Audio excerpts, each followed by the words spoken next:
Kehidupan yang kutinggali, kini hanyalah cangkang dari dunia yang pernah ku kenal. Setiap hari berlalu seperti kabut kelabu yang tak kunjung sirna. Aku berjalan, berbicara bahkan tertawa. Tetapi semua itu hanya topeng dari kekosongan yang menganga di dalam jiwaku. Aku mulai mendengar suara-suara di siang hari.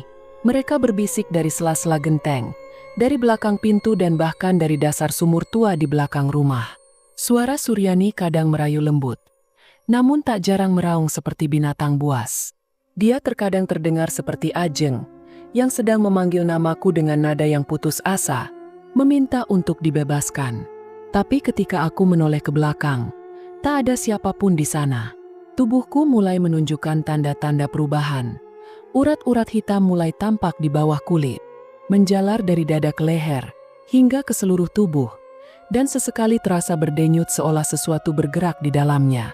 Setiap malam, punggungku terasa seperti ditindih beban yang tak terlihat, seolah roh lain menumpang dalam tubuhku, yang kini telah jadi milik mereka bersama. Aku kehilangan rasa pada makanan, tak ada rasa asin, manis, pedas atau gurih. Namun satu hal yang tetap menggugah seleraku, adalah aroma darah segar.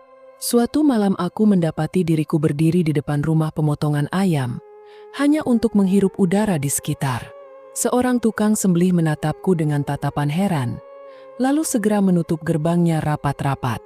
Tidurku dipenuhi jeritan, bukan jeritanku sendiri, melainkan jeritan ratusan atau mungkin ribuan suara perempuan yang tak kukenal. Mereka datang bergelombang dalam setiap mimpiku. Mereka memelukku, mencakarku dan menggigit dengan bibir yang telah membusuk.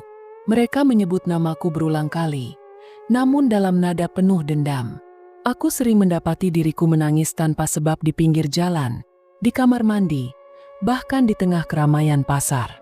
Tapi tak ada air mata, hanya sesak yang menyayat dada seperti bilah tipis yang perlahan ditusukkan dari dalam. Orang-orang mulai menjauh, pelanggan mulai berkurang, meskipun sateku tetap habis. Wajahku yang dulu dianggap berseri, kini dianggap menyeramkan. Ada sesuatu dalam sorot mataku yang membuat anak-anak menangis, dan orang tua menundukkan kepala saat melewatiku. Ajeng mulai menjauhiku, bukan karena benci, tapi karena ketakutan. Aku tahu, ia masih menyayangiku, tapi ia mulai melihat sisi gelap yang tak bisa lagi kusembunyikan. Suryani tahu ini, dan ia semakin murka. Suara-suara dalam kepalaku meminta untuk mengambil Ajeng sepenuhnya, menjadikannya bagian dari tumbal, namun rasa cintaku kepada Ajeng menolak hal tersebut. Itu membuat tubuhku menderita. Demam datang tanpa sebab hingga kulitku mulai mengelupas di beberapa bagian. Dalam mimpi aku melihat diriku sebagai bangkai yang berjalan, dengan Suryani duduk di bahuku, mengenakan kerudung pengantin dan memegangi jantungku, yang masih berdetak di tangannya. Aku tahu kewarasanku mulai runtuh. Aku bukan lagi manusia, tapi belum sepenuhnya menjadi makhluk dari sisi gelap itu. Aku terjebak di antara dunia nyata dan neraka yang tak kasat mata, dan setiap malam garis pemisah itu semakin menghilang. Hari demi hari menjadi kepingan yang hilang. Waktu melesat bagai bayangan yang tak bisa kupegang, dan aku mulai kehilangan waktu. Pernah suatu pagi aku terbangun, dan mendapati kalender sudah melompat 2 minggu. Kumis dan janggutku tumbuh lebih panjang dari terakhir kali aku ingat. Tanganku kotor dengan tanah merah, seolah semalam aku menggali sesuatu, namun tak ada yang bisa kujelaskan. Dalam benakku waktu tak lagi lurus. Aku sering terbangun di jalan, di tengah pasar atau bahkan di tepi sungai, tanpa ingatan bagaimana aku bisa sampai di sana. Setiap kali kesadaranku kembali, selalu ada sesuatu yang berubah. Kadang tanganku menggenggam benda asing seperti jarum, segumpal rambut perempuan, atau lilin setengah meleleh. Aku mencoba menulis di buku harian untuk melacak kesadaranku, tapi setiap halaman yang kutulis, keesokan harinya selalu kosong. Kadang malah penuh coretan yang bukan tulisanku, dan di salah satu halamannya, kutemukan gambaran wajahku sendiri, dengan mata tercungkil dan bibir penuh darah.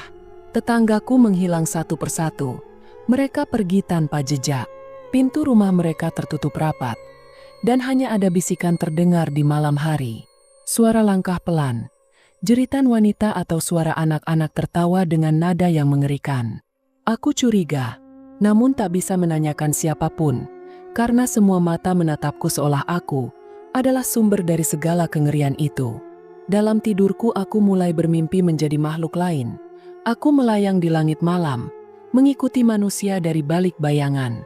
Ketika terbangun, tubuhku terasa dingin dengan kuku tumbuh lebih panjang, dan kulit tanganku membiru. Ajeng pun jatuh sakit serta tubuhnya melemah. Dan para dukun mengatakan ia terkena guna-guna. Aku tahu itu ulah Suryani, karena malam sebelum Ajeng jatuh sakit, aku bermimpi melihatnya berpakaian pengantin merah tua, dan aku dipaksa untuk mencium keningnya di altar yang dipenuhi tulang. Tapi bagian tergelap dari diriku adalah rasa bangga atas semua kengerian ini. Aku tak lagi memisahkan siapa aku dan makhluk yang bersemayam dalam tubuhku. Kami mulai menyatu. Kami tertawa dengan suara yang bukan milikku, lalu berbicara dalam bahasa asing di tengah mimpi, dan terbangun dengan darah mengalir dari telinga. Ada malam ketika aku menemukan diriku di sebuah makam tua. Tangan kananku menggenggam segumpal tanah basah. Di sekelilingku, lingkaran darah membentuk simbol tak ku kenal. Dan di depan pusara itu, tertulis nama yang membuat lututku lemas. Ajeng Ramadhani. Namun ketika aku kembali ke kota, Ajeng masih hidup meski kondisinya semakin lemah. Seolah waktu di alamku dan alam mereka mulai bersatu. Aku tak bisa percaya waktu, tak bisa percaya ingatan, dan tak bisa percaya pada diriku sendiri. Tubuhku kini menjadi miliknya. Setiap kali kulihat bayanganku sendiri, selalu ada sesuatu yang berbeda. Kulitku yang dulu coklat bersih kini pucat kehijauan, seolah darah tak lagi mengalir normal di dalamnya. Mataku kadang berwarna merah ketika menangkap pantulan cahaya, dan gigiku terasa lebih tajam dari sebelumnya, seperti diruncingkan perlahan oleh waktu. Aku jarang tidur dan jika pun terlelap, aku terbangun dalam posisi yang aneh. Orang-orang mulai berbisik dan menyebutku sebagai siluman. Seorang anak kecil menangis histeris saat melihatku melintas di dekatnya. Ibunya hanya dapat gemetar dan menatapku seperti melihat hantu. Di pasar, warung-warung menutup lebih cepat bila aku datang. Tak ada lagi sapaan ramah, tak ada lagi tanya kabar. Yang tersisa hanya kesunyian dan tatapan curiga. Aku tak bisa lagi mendengarkan ayat-ayat suci Al-Quran. Ada perasaan perih membakar di telapak tanganku ketika mendengarnya. Aku memeriksa tanganku dan menemukan bekas luka bakar yang membentuk garis melingkar. Bahkan Ajeng tubuhnya semakin kurus, matanya kosong dan setiap aku mendekatinya, ia menangis tanpa suara. Tangisnya bukan karena sedih, melainkan karena takut. Suryani menjadikannya tumbal secara perlahan. Ia menghisap kekuatan dan menyiksa Ajeng tanpa henti. Dan aku tak sanggup menolongnya, karena aku bagian dari itu semua. Aku melihat wajah-wajah di cermin, tapi itu bukan hanya wajahku, melainkan wajah Suryani, bersama wajah makhluk mengerikan yang tak bisa kugambarkan. Mereka muncul dalam sekejap, namun cukup jelas untuk membuat tubuhku membeku dalam ketakutan. Pada suatu malam saat gerimis, aku melihat telapak kakiku meninggalkan jejak hitam di tanah yang basah. Bukan lumpur tapi arang, dan ketika kucium telapak tanganku, tercium bau kemenyan dan daging busuk bercampur menjadi satu. Aku kini bisa melihat mereka yang tak terlihat. Dunia ini telah terbuka bagiku sepenuhnya. Suryani sering menyapaku langsung melalui hembusan angin. Di antara keramaian pasar, ada bisikannya yang tajam menusuk telinga. Kau sudah menjadi bagian kami. Kau bukan manusia lagi. Dan aku tahu itu benar. Karena aku tidak lagi merasa takut. Bahkan saat melihat kematian mengintip dari balik tirai, aku menjadi bagian dari dunia yang tak pernah dimengerti oleh manusia biasa. Tapi harga dari kekuatan ini adalah kehilangan jati diriku. Aku telah berjalan terlalu jauh, namun dalam remang kesadaran yang tersisa, jiwa manusiaku masih berteriak meminta tolong. Jiwaku memaksa ingin keluar dari tubuh yang telah menjadi tempat persemayaman kegelapan. Tapi dinding antara aku dan Suryani kini terlalu tebal, terlalu pekat oleh darah perjanjian dan bisikan iblis. Aku duduk di kamar yang kini lebih mirip altar ritual.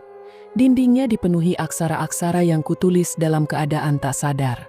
Di sudut ruangan, ada kain kafan yang setiap malam berpindah tempat sendiri.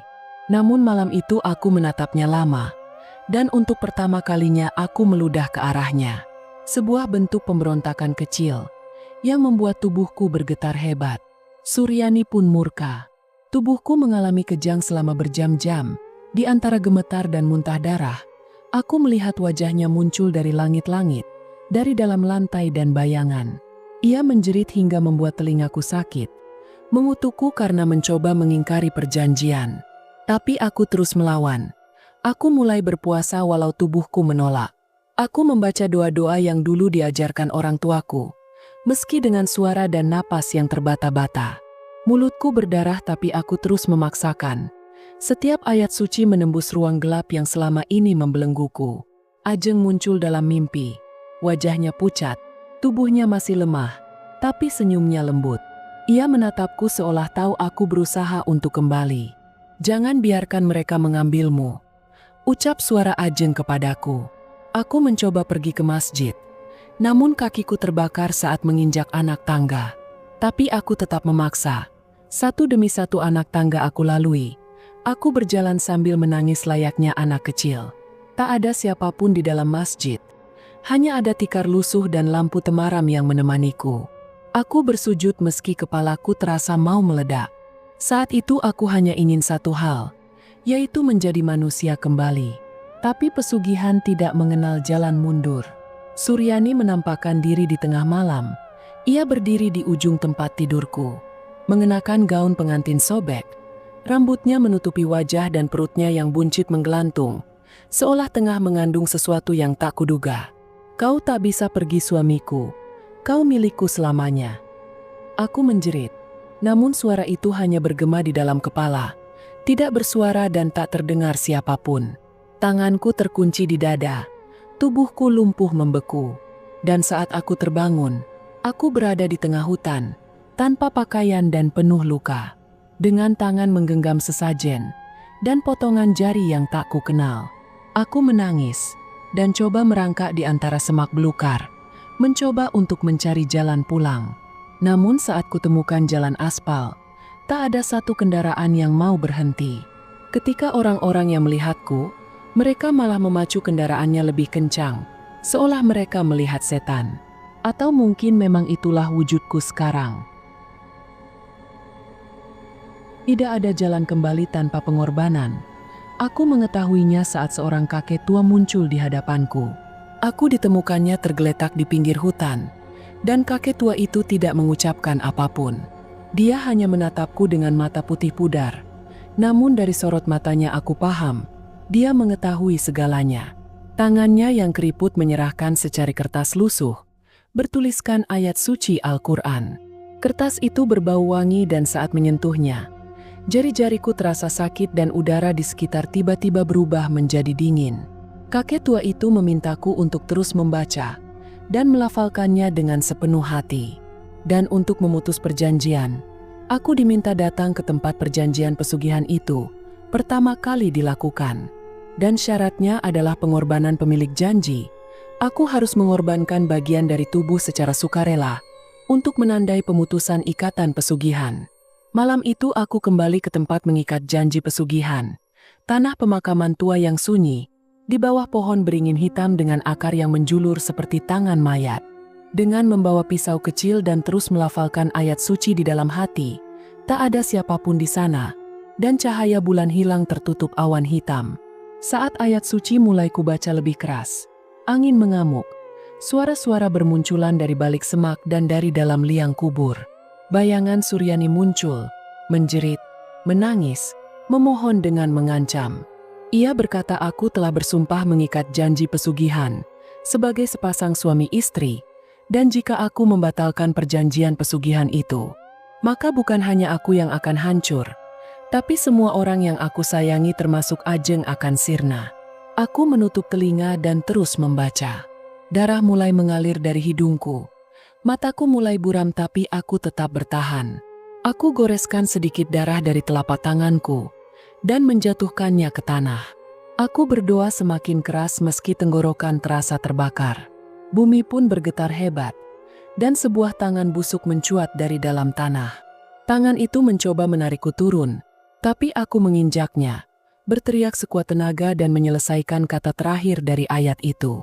Angin berhenti diikuti bayangan yang menghilang, bersama suara tangis yang ikut sirna. Tubuhku terjatuh karena kehabisan napas. Namun saat kubuka mata, aku tak lagi berada di pemakaman, melainkan berada di atas ranjang kayu di dalam kamar sederhana, di rumah kakek tua yang sebelumnya membantuku. Menurut beliau, dia menemukanku pingsan di luar pagar rumahnya.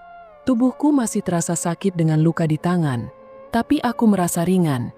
Tidak ada lagi suara-suara menyeramkan dan tidak ada lagi sosok Suryani. Tapi ketika aku menatap cermin, aku melihat bayanganku masih tertawa, padahal wajahku sebenarnya sedang menangis. Aku pikir aku telah bebas. Aku kira semua ini telah berakhir. Tapi ternyata itu hanya awal dari kenyataan yang lebih mengerikan. Selama berminggu-minggu aku tinggal di rumah kakek tua itu, berusaha memulihkan diri hingga tubuhku membaik. Lukaku mulai sembuh, tapi tiap malam mimpi buruk datang mengetuk. Dalam tidurku, aku melihat Ajeng menangis di bawah cahaya bulan, mengenakan kebaya merah, menggendong sesuatu yang menangis pelan di pelukannya.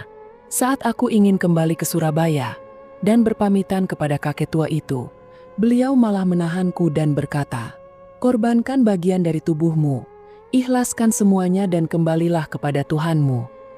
Namun tekadku sudah bulat dan niatku hanya satu, yaitu menemui Ajeng untuk menatap wajahnya dan berharap rasa cintanya masih tetap sama untukku.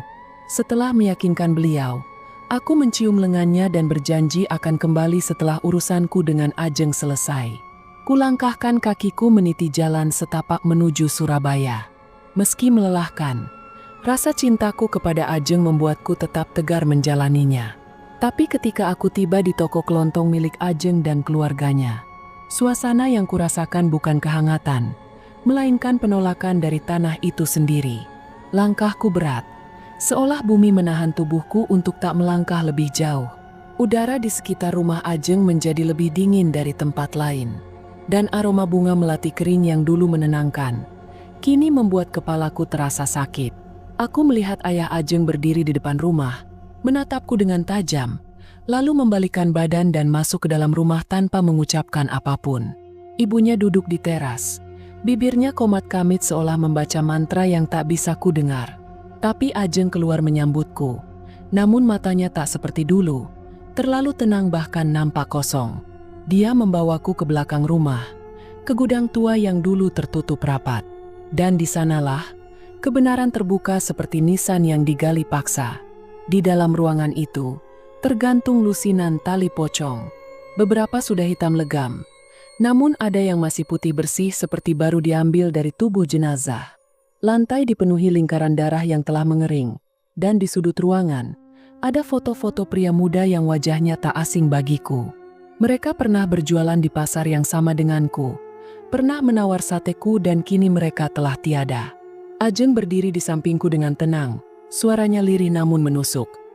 "Apakah kau tahu, Hendra, bahwa keluargaku harus memberi tumbal setiap tahun, dan itu harga dari kehidupan dan kekayaan kami?" Aku membeku tak berdaya, dan memikirkan maksud dari kakek tua untuk mengorbankan bagian dari tubuhku. Yang ternyata bagian itu adalah perasaanku kepada Ajeng, bukan setetes darah apalagi hal menjijikan yang sebelumnya aku lakukan. Karena sejatinya, Tuhan tidak akan meminta apapun kepada hambanya, selain kerendahan hati dan cinta yang tulus kepadanya. Namun kesombongan dan keserakahanku, nyatanya adalah kelemahan yang selama ini digunakan Ajeng untuk memaksaku melakukan pesugihan. Kini aku hanya dapat diam tanpa kata, melihat wujud asli dari Ajeng, wanita yang selama ini aku cintai. Kami butuh seseorang yang bisa membantu mencari tumbal, tanpa dicurigai, tanpa dia sadari, dan kau, Hendra, sangat cocok untuk tugas itu. Kau gigih, serakah dan juga sombong. Bahkan kau mudah dimasukkan dalam mimpi indah yang kau kira itu adalah cinta. Tanganku bergetar hebat, ingin ku banting semua benda terkutuk itu. Tapi tubuhku lemas bersama jiwaku yang runtuh. Perempuan yang memberimu tali pocong, itu adalah aku. Aku yang mengikatmu sejak awal. Dan Suryani? Dia memang bagian dari perjanjian pesugihan, tapi tali pocong dan semua hal yang kau lalui berasal dariku. Ucap Ajeng dengan nada yang lirih. Aku mundur perlahan dengan napasku yang semakin sesak. Ajeng melangkah lebih dekat, membelai pipiku. Dan sekarang waktumu telah habis. Kau gagal membawakan tumbal lagi, maka kau yang akan menggantikan mereka. Tangan Ajeng menyentuh dadaku. Terasa dingin lalu hanya gelap yang kurasakan. Aku terbangun di liang sempit. Dinding tanah mulai runtuh menindihku dari segala arah. Aku tak bisa bergerak dengan seutas tali pocong yang melilit leherku. Dan suara tawa pelan dari atas tanah mulai terdengar. Suara tawa dari Ajeng dan keluarganya. Mereka masih hidup hingga saat ini. Dan aku telah menjadi bagian dari tumbal pesugihan mereka.